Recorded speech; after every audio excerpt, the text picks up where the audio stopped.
kò bọ́lá jẹ́ ara mi níṣẹ́ wà bíbù àtọ̀dá onímọ̀ tó pọ̀ Fásọmọ láti kún mi àti èwo lọ́ba fi kún rẹ̀ torí pé àkíkóríṣi nínú ayé ṣe ló yẹ ká yan àwọn akíjà ní dání ó yàtọ̀ gan sákídáre ọpẹ́ fọ́lọ́run akíyan lọ́yọ̀ ọlọ́run fún wa àṣewà bíbù dàrẹ́ lóore tó bá fi fún wa iná lọ ṣẹ́rọ mọ́tòkùn bí ní ọjọ́ àtọ̀dájọ́ bàbá tóbi àdàmọ́ babalágége. يا أيها الذين آمنوا يا أيها الذين آمنوا ọlọ́run lẹ́yìn tí ẹgbẹ́ náà gbọ́ lódodo tí ẹ̀ kì í bẹ̀rù oṣó tí ẹ̀ kì í bẹ̀rù àjẹ́ lẹ́bọ lóògùn àfọlọ́ nìkan.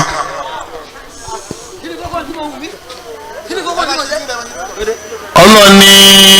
يا أيها الذين آمنوا ẹ̀jókòó yín àlefẹ́rú ẹ̀kùn náà. ọlọ́run lẹ́yìn tí ẹni yọ̀ ọ́ sọ́lọ́run pé tó bá ń dá ọlọ́run ni tí ò bá dá ọlọ́run ni ọlọ́run lọ́ba mọ́ni ṣe ni ọlọ́run lọ́ba ṣe tó bá ń dárò. mo kí àràmà láti Ṣàgámù làwọn ti wá ọlọ́run ní. ìṣubírú ọ̀rọ̀ ẹja ṣe sùúrù. wọ́n fún bèrè. báwo ni wọ́n ti wá fi kún sùúrù wa náà. wọ́n bí tó. kájá kẹ́kẹ́ máa pariwo. wọ́n tẹ̀kọ́ wá. ẹnu bá bẹ̀rù ọlọ́run. la'allakum tuflihun. kálíbà ṣeré ta ni ó ṣoríire. èmi yóò ṣoríire. ta ni ó ṣoríire. èmi yóò ṣoríire láyé bí àtọ̀run láyé bí àtọ̀run. náà màmá wa ẹ máa bọ̀ kábẹ̀rọ̀ wa ní pẹrẹwu ta ni Pọ́ọ̀lù ṣe.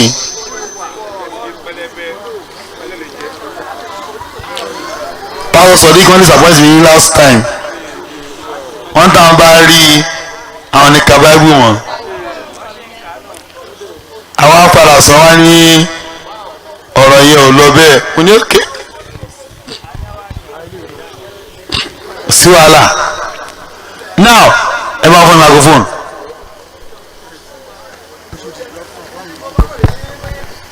ẹ bá a sin lọ sẹ́yìn lọ́hùn-ún.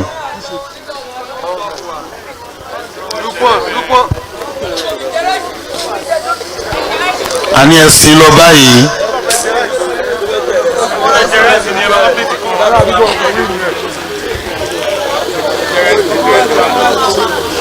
ẹ lọ fún aláìsí lọ́wọ́ ẹ̀yìn. ẹ já lọ nú ẹ̀mí. now kí ni orúkọ yín mà church wo ni ẹ lọ presently. ẹ jẹ́ adákẹ́ ìjọ wa. Sallu ala nabi karim. sallallahu alayhi wa sallama. Mo ń lọ sí ìjọ World Chapel. Okay. International. Okay. Muslim ni wọ́n tẹ́lẹ̀ o 7 times wọ́n lọ sí mọ́kàbọ̀ ìjókòó yìí o. Now tọ́pìkì wa ń gbé ta ni Pọ́ọ̀lù ṣe. Now báwo lẹ ṣe wọn Pọ́ọ̀lù sí. Ẹ jẹ́ ká kọ́kọ́ lọ sí orí ìwé Kọ́ríńtì. ẹ bá fún mi ní báyọ̀ àti pépà.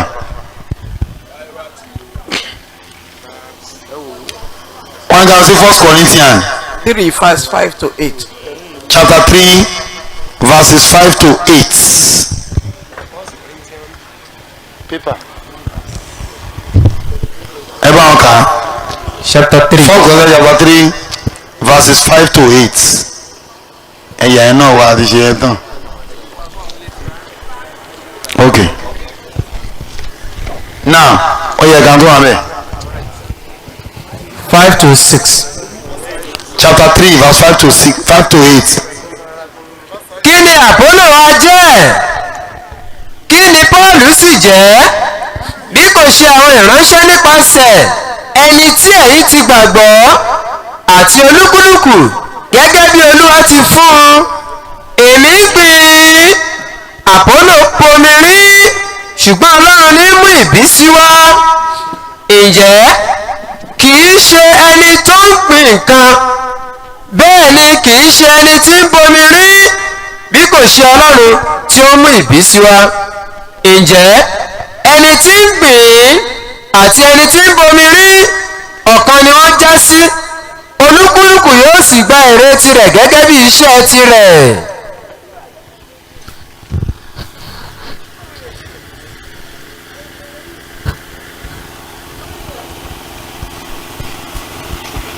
pọ́ìntì àkọ́kọ́ nìyẹn, ẹ tẹ̀síwájú àbí kí n sọ̀rọ̀ lébẹ̀ yẹn, kí n sọ̀rọ̀ lébẹ̀ yẹn. ṣe rí tó ṣẹlẹ̀ nínú ẹgbẹ́ láti verse 1. àwọn ṣọ́ọ̀ṣì Corinthian wọ́n ń jà láàrin ara wọn, wọ́n wá jẹ́ 2 versions.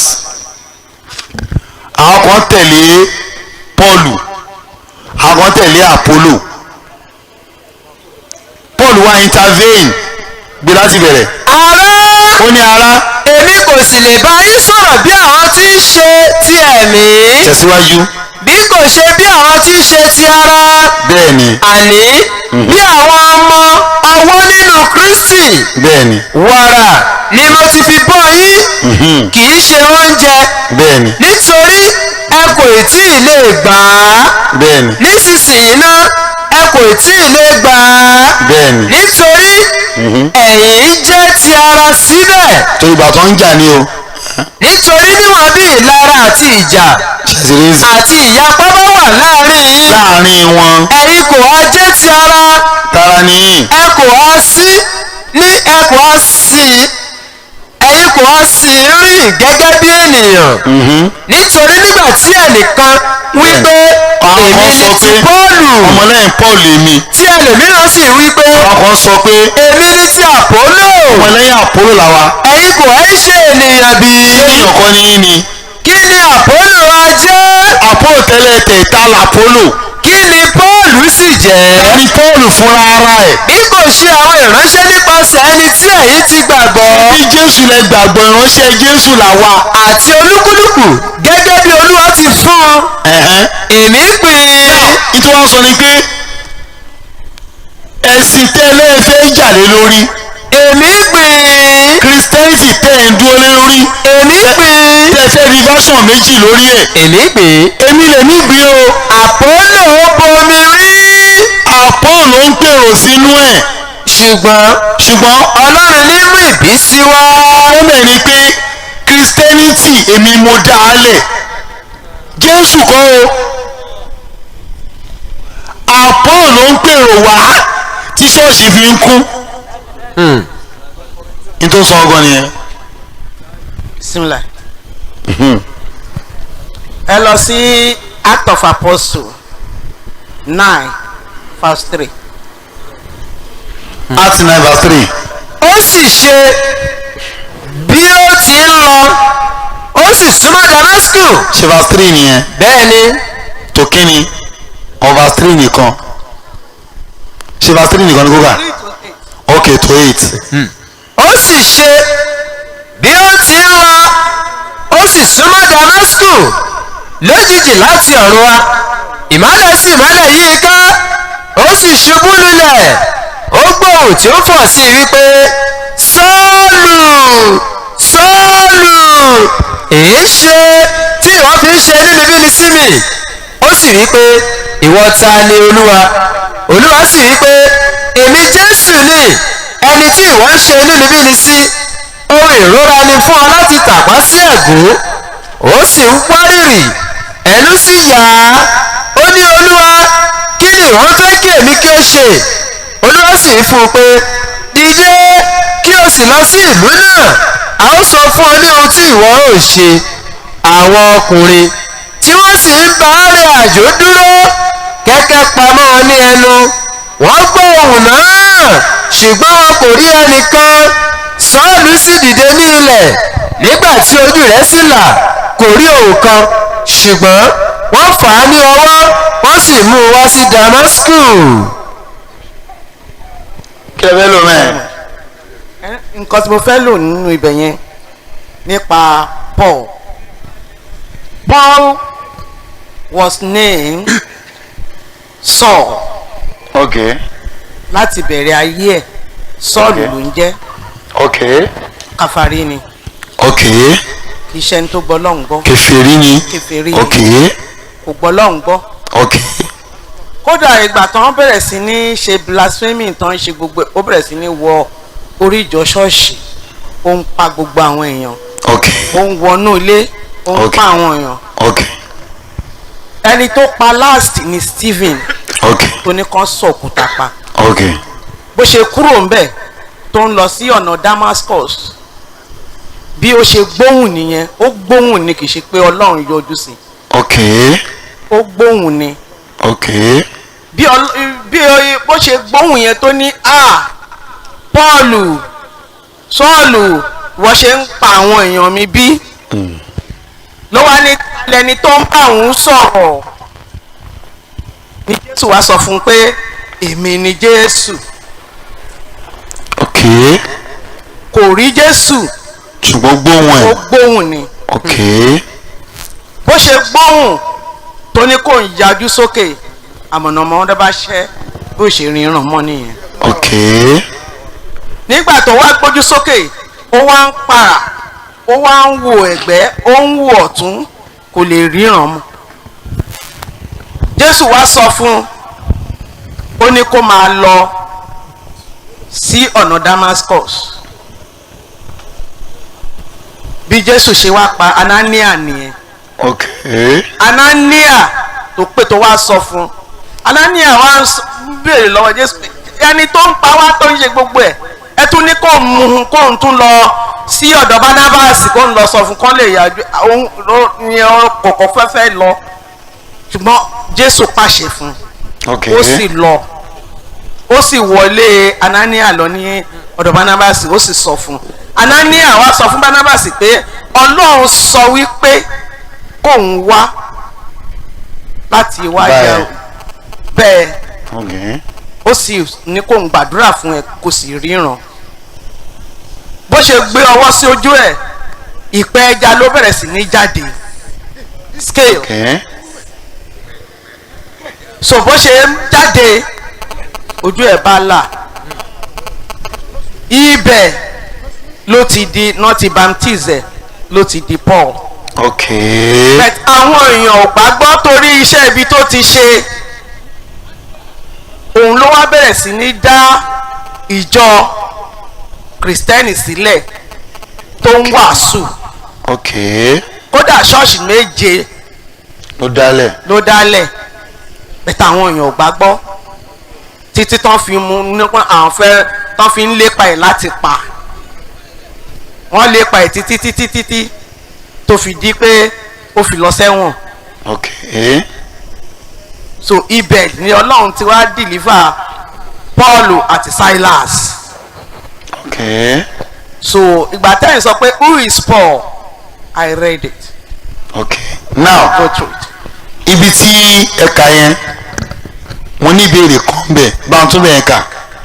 ó sì ṣe bí ó ti ń lọ bẹ́ẹ̀ni ó sì súnmọ́ Damasku bẹ́ẹ̀ni lójijì láti ọ̀run wá ìmọ́lẹ̀ sì mọ́lẹ̀ yí i ká Bẹ́ẹ̀ni. ó sì ṣubú lulẹ̀ Bẹ́ẹ̀ni. ó gbóhùn tí ó pọ̀ sí i wípé Bẹ́ẹ̀ni. Sọ́ọ̀lù Sọ́ọ̀lù. èé ṣe tí wọ́n fi ń ṣe inúnibíni sí mi ó sì wí pé ìwọ ta ni Olúwa Olúwa sì wí pé èmi Jésù ni ẹni tí ìwọ ń ṣe inúnibíni sí olùrora ni fún ọ láti tàpá sí ẹ̀gún ó sì ń wárìrì ẹ̀lú sì yá ó ní Olúwa kí ni ìwọ ń fẹ́ kí èmi kí ó ṣe Olúwa sì ń fún un pé dìde kí o sì lọ sí ìlú náà a ó sọ fún ọ ní ohun tí ìwọ yóò ṣe àwọn ọkùnrin now ẹ bá ń lísì síbi gangan ibi tí mo fẹ́ lórí now àwọn ọkùnrin tí wọ́n sì ń bá rìn àjò dúró wọ́n jẹ́ ń travel ìjọ́nà náà dúró kẹ́kẹ́ pamọ́ wọn ní ẹnu wọ́n dákẹ́ jẹ́jẹ́ wọ́n gbóhùn náà ṣùgbọ́n wọn kò rí ẹnìkan.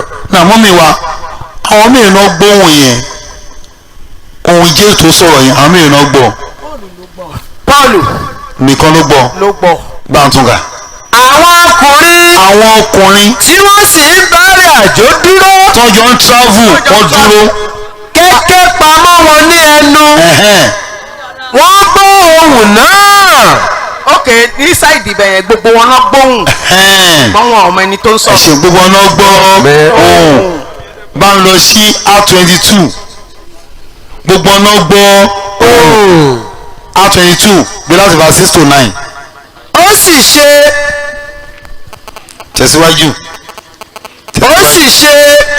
bí èmi ti ń lọ bí Sọ́ọ̀lù ṣe ń lọ tí mo sì súnmọ́ etí Damasku níwọ̀n ọjọ́ kan rí bẹ́ẹ̀ ni ní òjijì ní òjijì ìmọ́lẹ̀ ńlá mọ́ ti ọ̀run wá yí mi ká mo sì ṣubú ó lulẹ̀ ṣubú ilẹ̀ mo sì ń gbòòrò kan tí ó wí fún mi ó pé sọ wípé Sọ́ọ̀lù Sọ́ọ̀lù Sọ́ọ̀lù èéṣe èéṣe tí ìwọ fi ń ṣe inúnibíni sí mi èmi sì dáhùn wípé ó dáhùn pé ìwọ ta ni Olúwa ìwọ ta ni ó sì ń fún mi pé èmi Jésù ti Násárẹ́tì Jésù ni ẹni tí ìwọ ń ṣe inúnibíni sí bẹ́ẹ̀ ni àwọn tí ó sì wà pẹ̀lú mi àwọn tó wà pẹ̀lú ẹ̀ wọ́n rí ìmọ́lẹ̀ náà ní tòótọ́ wọ́n rí i pé mọ́lẹ̀ kan mọ́ ẹ̀rù sì bà á ẹ̀rù wá bà wọ́n ṣùgbọ́n wọn kò gbóhùn ẹni tí ń bá mi sọ̀rọ̀.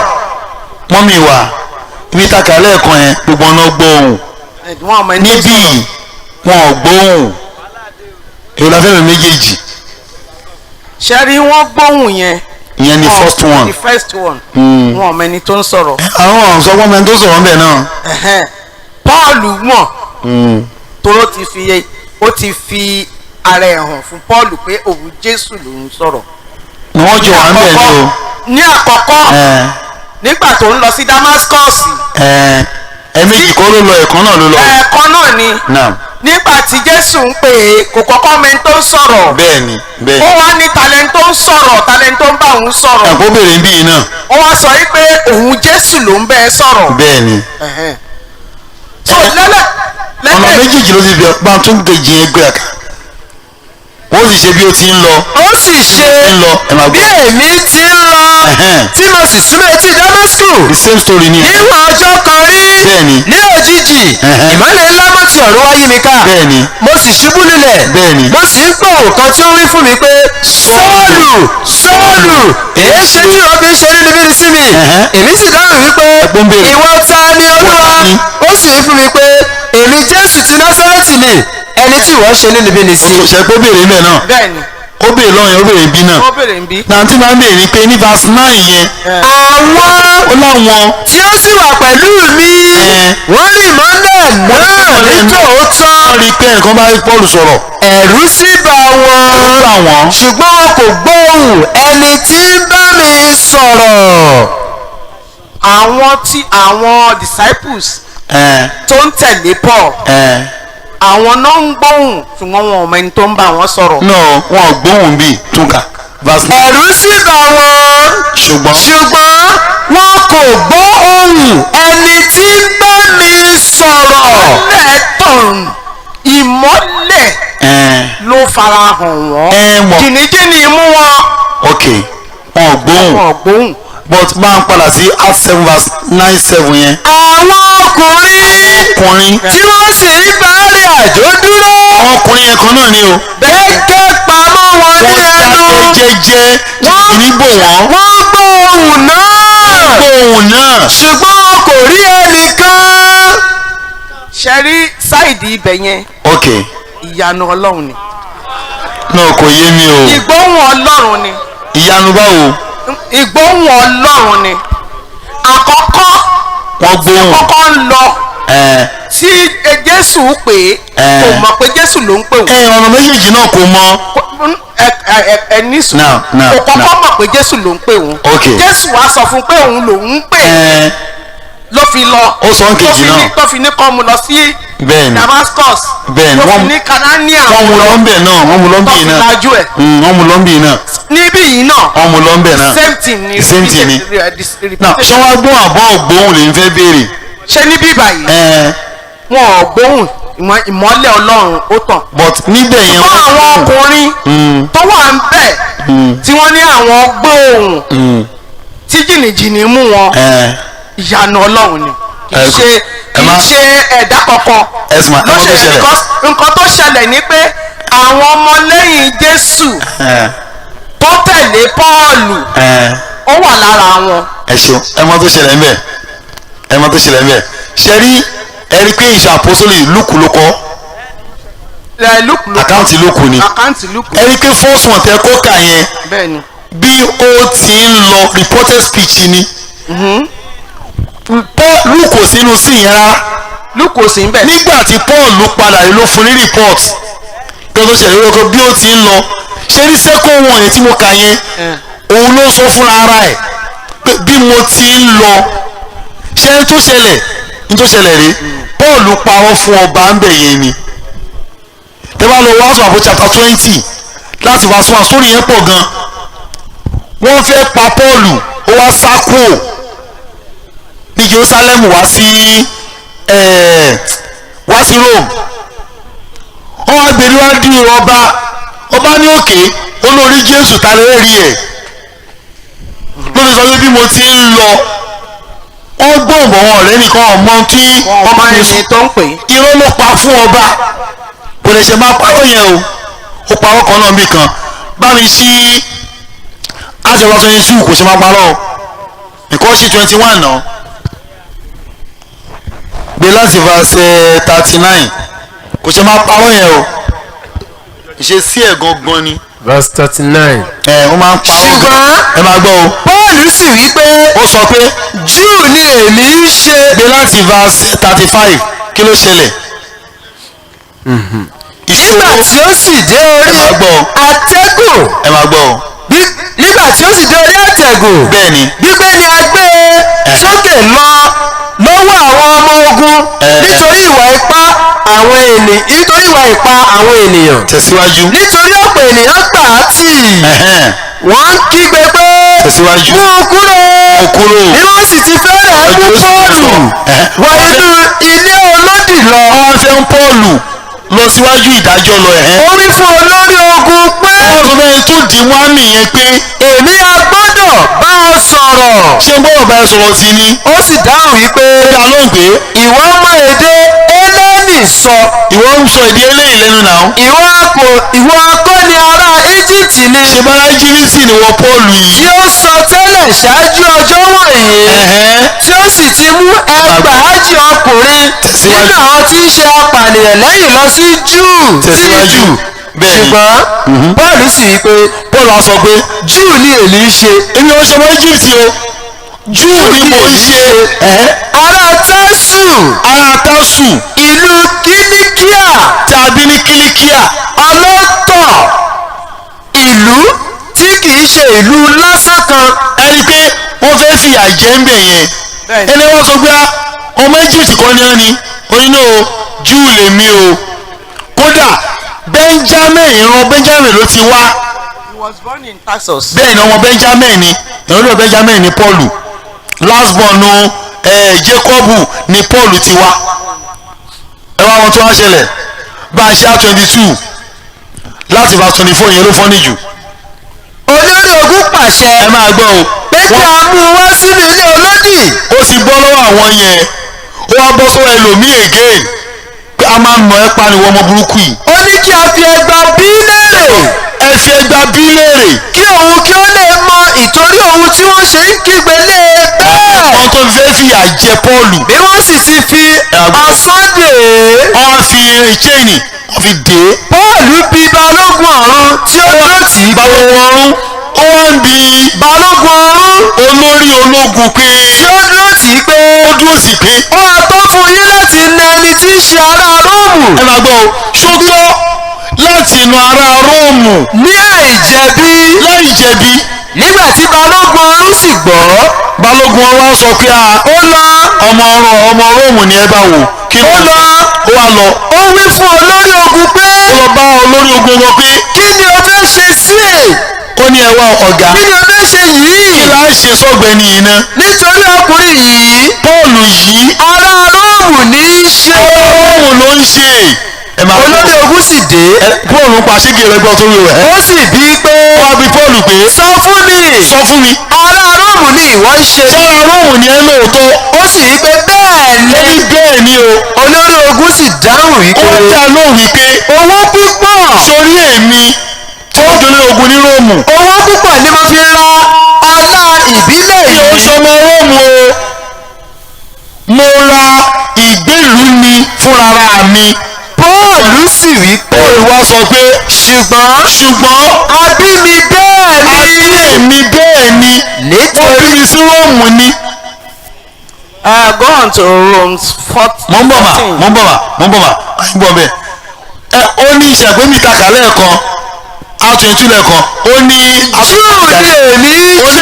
èmi ṣe ará Tásù ìlú Kìlíkíà. nígbà tí ẹni ẹ fẹ́ jẹ ìyà kó bá escape ìyá ẹ̀ ó ní ẹ wá o ara yín lèmi náà o. ọmọ ìlú ni mí. ọmọ ìlú ni mí o. ológun wa ní èmi gan-an mo rà á ni a bí èmi síbẹ̀ ni mo lọ bí Paul sí. máa mi lọ bí Paul sí. lọ́dọ̀ tí mo lọ bí Paul sí. Róòmù. ṣe rí irọ́ ló pa ń bẹ̀ yẹn. ẹ ti sọ̀rọ̀ tani Paul ń ṣe. ẹ̀yà lọ ní Taxus. now. In Acts 9, he was born in Taxus. Ẹ̀nà ó clear. Ṣẹ́rí Pọ́ọ̀lù Sọ́ọ̀lù ni. Bẹ́ẹ̀ ni mo mọ̀. Tó jẹ́ pé ó ń pa àwọn èèyàn wọn ò mọ̀ lẹ́tẹ̀lẹ̀. Ok. Ìgbà tí wọ́n baptize ẹ̀ náà fi sọ di Pọ́ọ̀lù. Ok. Ó dẹ̀ ti pààyàn lọ. Ok. So ó ti di dandan kó parọ́. Mami ẹ̀wọ̀n tó ṣẹlẹ̀ Paul pa ó tóbi kúrò láyé ni. Ó parọ́ ni. Tóbi kúrò láyé ló parọ́. So nǹkan tí mo fẹ́ ń bọ̀ mà ẹ̀gbọ́n tí mo sọ mà. Bẹ́ẹ̀ni. Àní kò yí padà tóbi kúrò láyé. Ẹ jẹ́ lọ sí ìwé Róòmù. Ok lọ sí ìwé Róòmù. Ok Róòmù 14. Verse 9 to 13. Ok. Kò change tóbi kúrò láyé. nítorí ó parọ́ kú ni. nítorí ìdí èyí náà. Ok. ni Kristi ṣe kú. Ok. tí ó sì tún yè. Ok. kí ó lè jẹ́ olúwa àti òkú àti alààyè. Ok. ṣùgbọ́n èéṣe tí wọ́n fi ń dá arákùnrin rẹ lẹ́jọ́. Ok. tàbí èéṣe tí ṣe èsì tí ṣe tí wọ́n fi ń kẹ́gàn arákùnrin rẹ. Ok. gbogbo wa ni yóò sáà dúró níwájú ìtẹ́ ìdájọ́ Kristi. irọ́ ló ń pa. nítorí a ti kọ pé olúwa wí pé bí èmi ti wà gbogbo eku ni yóò kúnlẹ̀ fún mi àti gbogbo wọn ni yóò sì jẹ́wọ́ fún Ọlọ́run. ǹjẹ́ nítorí náà olúkúlùkù wa ni yóò jíyìn ara rẹ̀ fún Ọlọ́run. nítorí náà ẹ má ṣe jẹ́ kí a tún máa dá ara wa lẹ́jọ́ mọ́ ṣùgbọ́n ẹ kúkú máa ṣe ìdájọ́ èyí kí ẹnikẹ́ni má ṣe fi ohun ìkọsẹ̀ tàbí ohun ìdìgbòlù sí ọ̀nà arákùnrin rẹ̀. ó ti tó. mo bọ̀ ẹ̀wọ̀n tó sọ mẹ́ẹ̀. Ta ló sọ? Paul ni. ṣé rí mo ní Paul pa láti ọjọ́ ayé ẹ̀ dópin ayé ẹ̀ ni. bá a ṣe 1 Corinthians chapter 9 láti verse 16 to 19. ẹ pé ló ń pa ó pa ó tó fi kó ikú ni. ihun tó ṣe gbọ́ngàn rẹ̀ ṣé tó bá lọ́rọ̀ Róòmù a ṣe bí Róòmù tẹ̀síwájú. Paul sọ pé nítorí pé ẹ máa gbọ́ torí pé bí mo ti ń wàásù ìrere èmi kò ní ohun tí èmi ò fi ṣògo. mi ò ní lọ ṣògo. nítorí pé torí pé àìgbọ́dọ̀ má ṣe wà lórí mi. bẹ́ẹ̀ ni àní mo gbé bí èmi kò bá wàásù ìrere. síwájú. nítorí pé bí mo bá ń ṣe nǹkan yìí tinútinú mi mo ní èrè kan ṣùgbọ́n bí kò bá ṣe tinútinú mi a ti fi iṣẹ́ ìríjú lé mi lọ́wọ́. 19 tó lásìkò lọ 19. nítorí bí mo ti jẹ́ òmìnira kúrò lọ́dọ̀ gbogbo ènìyàn. ó ní ẹ wá o ṣẹlẹ̀ mi tẹ rí i mo free from India pé kó ṣọ́ọ̀ṣì jọ rẹ o. nítorí bí mo ti jẹ́ òmìnira kúrò lọ́dọ̀ gbogbo ènìyàn. lágbo olúwa pè mí tó ní pè wọ́n rẹ o. bí mo ti jẹ́ òmìnira kúrò lọ́dọ̀ gbogbo ènìyàn. ẹ máa gbọ́ mà mo sọ ara mi di ẹrú gbogbo wọn. ẹ máa gbọ́ o.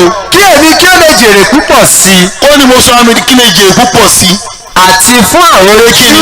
tí bá dọ́dọ̀ Júù mo dàbí Júù ní Júù ni mí kí èmi kí ó lè jèrè àwọn Júù lè kó Júù wá sí ṣọ́ọ̀ṣì mi fún àwọn tí ń bẹ lábẹ́ òfin ṣófin lẹ́yìn fẹ́ tẹ̀lé bí ẹni tí ń bẹ lábẹ́ òfin èmi náà tẹ̀ lófin kí èmi kí ó lè jèrè àwọn tí ń bẹ lábẹ́ òfin. àwọn tó fọ́ ni òfin tó fẹ́ tẹ̀lé ó ti kọ̀ndẹ́mù òfin yẹn o ṣó parọ́ ń bẹ̀ yẹn àbí. irọ́ ló pa lọ́jíìkì ló lò ó bàbá ńlá lọ́jíìkì ló lò Paul tó ń kọ̀ndẹ́mù òfin ló fẹ́ tẹ̀ lófin fún àwọn tí ń bẹ lábẹ́ òfin pé sófin lẹ́yìn tẹ̀lé bí ẹni tí ń bẹ lábẹ́ òfin èmi náà tẹ̀ lófin o kí èmi kí ó lè jèrè àwọn tí ń bẹ lábẹ́ òfin màá jèrè wá sí ṣọ́ọ̀ṣì mi fún àwọn aláìlófin lẹ́yìn òfófin bí aláìlófin èmi náà lófin èmi kì í ṣe aláìlófin sí Ọlọ́run o tẹ̀síwájú ṣùgbọ́n èmi ń bẹ lábẹ́ òfin sí Kristi kí èmi kí ó lè jèrè àwọn aláìlófin ṣẹ̀rí sí fún àwọn aláìlera ẹni tí ò gbádùn mo di aláìlera èmi náà ò gbádùn kí èmi kí ó lè jèrè àwọn aláìlera kí lè jèrè yín ni mo di ohun gbogbo fún gbogbo ènìyàn tó bá ní wèrè wèrè mi náà kí èmi kí ó lè gbàdí àlà bí ó ti wù kí ó rí. ṣé bóyá kó wọn jọ sàlámì tó bá fẹ́ mo ṣe Pọ́ọ̀lù nìyẹn náà mo fẹ́ béèrè àwọn ìbéèrè kan sà. ok nínú Paul ok àti Jésù ok ta ló lẹ̀sìn ní Christian. Pọ́ọ̀lù ni Pọ́ọ̀lù ni ta ni Jésù. Jésù ànábì Ọlọ́run ta ọsọmọ Ísírẹ́lì nìkan ok kí ni nǹkan tó wá ṣe láyé. ṣé Jésù bẹ́ẹ̀ni. bá mi ṣe Mark chapter 1 verse 38 kí ni Jésù wá ṣe láyé. Jésù wí fún ọ wípé. Mark 1:38 kí ló wá ṣe láyé. ó sì wí fún ọ pé ẹ jẹ́ kí a lọ sí ìlú mìíràn. ẹ jẹ́ kí a lọ sí ìlú mìíràn. kí èmi kí ó lè wàásù níbẹ̀ pẹ̀lú. kí èmi kó lè wàásù níbẹ̀.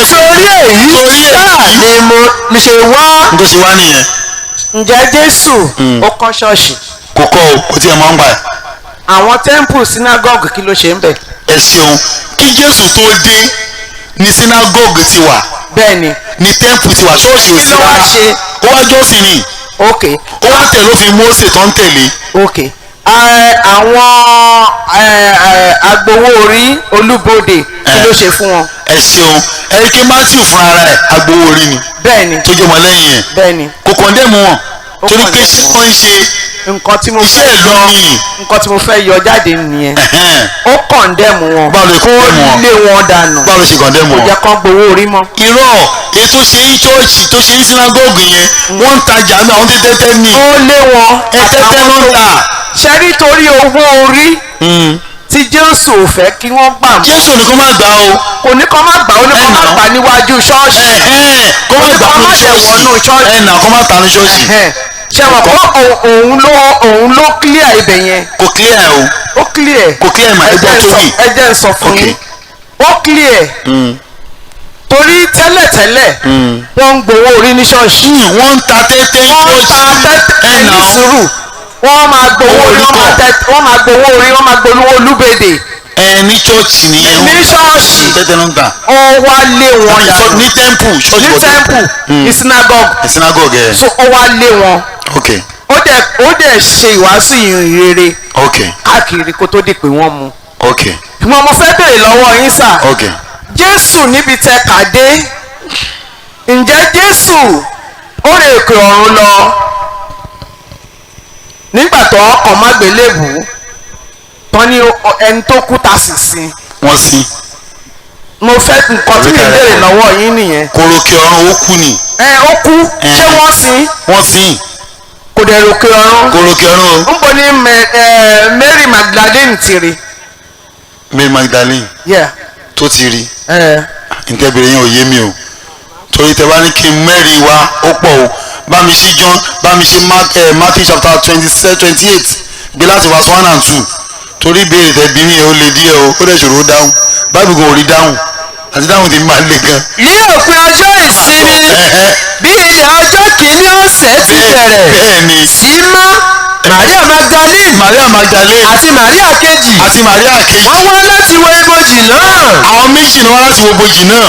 ẹ lọ sí Matthew 28. òun náà mò ń ga. 11:15. ok lọ sí 11:15. ǹjẹ́ bí wọ́n ti ń lọ wò ó nínú àwọn olùṣọ́ wá sí ìlú wọ́n ròyìn gbogbo nǹkan wọ̀nyí tí ó ṣe fún àwọn olórí àlùfáà nígbà tí àwọn pẹ̀lú àwọn àgbààgbà péjọ tí wọ́n sì gbìmọ̀ wọ́n fi ọ̀pọ̀ owó fún àwọn ọmọ ogun náà wọ́n wí fún wọn pé ẹ wí pé àwọn ọmọ ẹ̀yìn rẹ̀ wá ní òru wọ́n sì jí gbé lọ nígbà tí àwa ń sùn. wọ́n bribe wọn ni. bí èyí bá dé etí balẹ̀ àwa ó yí ní ọkàn padà a ó sì gbà yín sílẹ̀. bẹ́ẹ̀ ni wọ́n gba owó náà wọ́n sì ṣe gẹ́gẹ́ bí a ti kọ́ wọn ọ̀rọ̀ yìí sì di rírò kiri lọ́dọ̀ àwọn Júù títí di òní. gba bribe kí ẹ lò bẹ́ẹ̀ náà. nǹkan tí mo fẹ́ lò ń bẹ̀ yẹn ni pé mi ì mọ kí ni Bible tọ̀dọ̀ Matthew ajáka ọ̀dà náà ṣé King James ni. King James Yorùbá. atọ́ka. ok tí a bá pàdé lẹ́kọ̀ọ́ máa sọ síbi tó wà níbi tí Maria Magdalene tó ti rí Jesus. ó wà ń bẹ Matthew 28:1 gbọ́dọ̀ ti bá fún ní òpin ọjọ́ ìsinmi ó wà ń bẹ 28. bí ilẹ̀ ọjọ́ kìíní ọ̀sẹ̀ ti bẹ̀rẹ̀ sí í mọ́. bẹ́ẹ̀ni. Maria Magdalene. bẹ́ẹ̀ni. àti Maria kejì wá láti wo ibojì náà. wọ́n wá wo ibojì náà tẹ̀síwájú. sì wo ìṣẹ̀lẹ̀ ńlá ṣẹ̀ nítorí áńgẹ́lì Olúwa ti ọ̀run sọ̀kalẹ̀ wá. bẹ́ẹ̀ni. ó sì yí òkúta náà kúrò ó sì jókòó lé e. bẹ́ẹ̀ni. ojú rẹ̀ dàbí mànàmáná aṣọ rẹ̀ sì fún bí ẹ̀pọ̀ òwú. bẹ́ẹ̀ni. nítorí ẹ̀rù rẹ̀ àwọn olùṣọ́ wárìrì wọ́n sì dàbí òkú. Maria Magdalene àti Maria ni wọ́n kọ́kọ́ rí Jésù àbí lọ sí ìwé Máàkù chapter 15 bí láti verse 1 and 2 16 jàre 16. nígbà tí ọjọ́ ìsinmi sì kọjá Maria Magdalene yẹn kan náà àti Maria ìyá Jákọ́bù àti Salome wọ́n ra tùràrí tí wọ́n bá wá láti fi kùn ún. láti sòsè nínú Matthew Salome ò tẹ̀lé wọn wá sí ibojì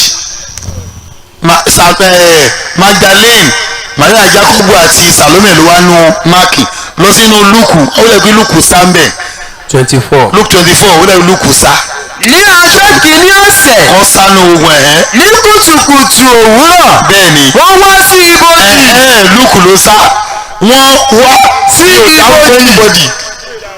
wọ́n wá lọ sí John 20 gbé láti verse 1.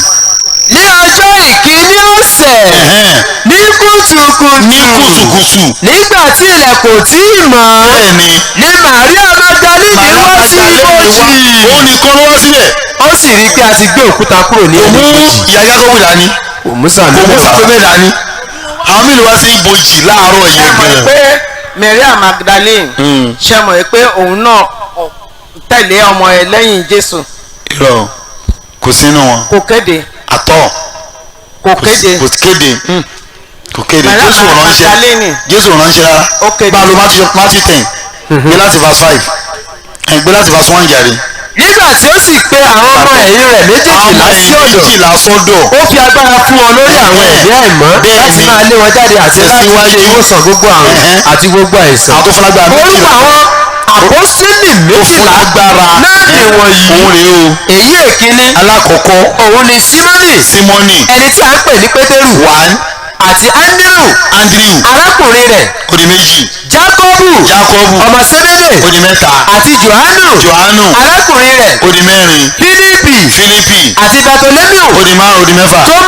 Tọ́mọ́sì di méje. àti Mátíù ó di mẹ́jọ. tí í ṣe agbowó òde. bẹ́ẹ̀ni. Jákọ́bù ó di mẹ́sàn. ọmọ Alfeu bẹ́ẹ̀ni. àti Lébéò ó di mẹ́wàá. ẹni tí a ń pè ní Tádéù. bẹ́ẹ̀ni. Símónì ará Kánà bẹ́ẹ̀ni ó di àti mọ́kànlá. Júdásì Ìsíkáríọ́tì ẹni tí ó fi hàn. Magdalene ò sí ní ara. ó tẹ̀lé. kò tẹ̀lé. ó wà lẹ́yìn ẹ̀. àní kò sí lẹ́yìn ẹ̀. Maria Magdalene ẹlẹ́rìí wa. Bible mi ò sí ní bíbá yìí. ok wọ́n kò tẹ̀lé o. ó tẹ̀lé. ó wà lẹ́yìn Maria Magdalene òun nìkan ló tẹ̀lé Jésù. tọ́jọ́ wàásù kiri. wọ́n wàásù kiri débi tó sì sí. ó mọ́nítọ̀ Jésù. ó mọ́nítọ̀ ẹ̀. ó tẹ̀lé débi tó sì sí. mo rò pé ló ń tẹ̀lé wàásù kiri. ó tí o. ok. àwọn ọmọ lẹ́yìn méjìlá tí wọ́n ń tẹ̀lé dúró. nígbà tó fẹ́ sin Jésù ó tẹ̀lé wọn débẹ̀. níbi tó ti sin. Maria Magdalene. mo láti gẹ́sì fásitì. yes máa sọ fún yín. so ó tẹ̀lé. ṣé ní nǹkan tí o fẹ́ fàyọ a ti sọ nípa Paul. àti ètò ìparí ẹ o àìparí ẹ o ọ̀rọ̀ sì wọ́n gba Paul. ok mi máa fẹ́ kẹ́ máa béèrè lọ́wọ́ mi màá máa sọ fún yín. ẹ ṣe now a ti mọ̀ pé Paul òpùrọ́ ni wọ́n. òpùrọ́ wọn. kí ló fa ìjà Paul àti Barnaba ṣẹ́gbọ́jọ́ bẹ̀rẹ̀ iṣẹ́ ni. ṣe rí Paul kò sí ẹni tó ṣàìbẹ̀rù ẹ̀ lálámọ̀ rí pé kèfèrí ni tẹ́lẹ̀ pọ́nbélé tó dẹ̀ sì pààyàn kìkìdá ẹ̀jẹ̀ tó ti ta sílẹ̀ pẹ̀lú agbára yẹn gbogbo èèyàn ló ń sá fún. ok no ó bá Barnaba yìí ṣiṣẹ́ gan o. ó bá ṣiṣẹ́ ṣùgbọ́n kò sí ẹ̀rí ọkàn bẹ́ẹ̀. ìran ó bá iṣẹ́ bá ń ṣe àtúntò. ó bá ṣiṣẹ́ mi ìsọpọ̀ kò bá ṣiṣẹ́ bẹ́ẹ̀ ni pé kẹ́ni ọkọ̀. Barnaba gangan ló mú Paul lọ sọ́dọ̀ àwọn ọmọlẹ́yìn. bẹ́ẹ̀ ni àwọn ọmọlẹ́yìn tẹ́ bá kà á ẹ rí i pé wọ́n fẹ́ pa inú ń bí wọn. ṣé ìyẹn Barnaba. ìyẹn Paul wọn ò gbà. àwọn kan padà gbà á. wọ́n padà gbà á. nínú àwọn ẹ̀kọ́ àwọn méjì bá ń ṣe chapter 9 verse 26. nígbà tí Sọ́ọ̀lù sì dé Jerúsálẹ́mù ó pète. number 1 kí ló ń pèlè tè ń bọ̀ farabalẹ̀ kí ló ń pèlè tè. àwọn àgàbàgebè. ẹ ṣeun ibi tó ti ayé ènìyàn o. nǹkan tí mi sọ fún yín nìyí. ó pète. láti dá ara rẹ̀ pọ̀ mọ́ àwọn ọmọ ẹ̀yìn. àwọn ọmọ ẹ̀yìn. ó fẹ́ jọ ọmọlẹ́yìn Jésù. wọ́n sì bẹ̀rù rẹ̀. wọ́n bẹ̀rù ẹ̀ ẹ̀nà. nítorí wọn kò gbà á gbọ́ pé ọmọ ẹ̀yìn kan ní í ṣe. wọn ò gbàgbọ́ kó ọmọlẹ́yìn Jésù ni o. ṣùgbọ́n Barnaba mú. Barnaba wá mú. ó sì sí lọ sọ́dọ̀ àwọn àpọ́sítélì. tẹ̀síwájú. ó sọ fún àwọn bí ó ti rí Olúwa ní ọ̀nà àti pé ó ti bá a sọ̀rọ̀ àti bí ó ti fi ìgboyà wàásù Damasku ní orúkọ Jésù. ètè lólóhùn bẹ́ẹ̀ yẹn Barnaba yìí kan náà ló wá mú káàkiri ìjọ kan fẹ́ lọ ṣe wàásù ní ibì kan ibi tíjà ti kọ́kọ́ bẹ̀rẹ̀ tíjà ti wáyé gangan bámi ṣe chapter 15 bí láti verse 36 to 38. lẹ́yìn ijọ́ mélòó kan máa gbọ́ o. Paul sì sọ fún Barnaba pé jẹ́ kí a tún padà lóbi àwọn arákùnrin wa wò bí wọ́n ti ń ṣe ní ìlú gbogbo tí àwa ti wàásù ọ̀rọ̀ Olúwa. ìtọ́bàjà wọn gangan rèé o tẹ̀síwájú. Barnaba sì pinnu rẹ̀. Barnaba wò pé láti mú Jòhánù lọ pẹ̀lú wọn. ìtọ́ ìfẹ́ mú Jòhánù lọ rèé èdè méje ni Paul gbọ́. ẹnìkan. ṣọ́ọ̀ṣì méje tó dá ìlú méje ló dálẹ̀ sí. Barnaba èdè kan ló ń gbọ́ ibu nìkan ló gbọ́ kò gbọ́ ètò kù.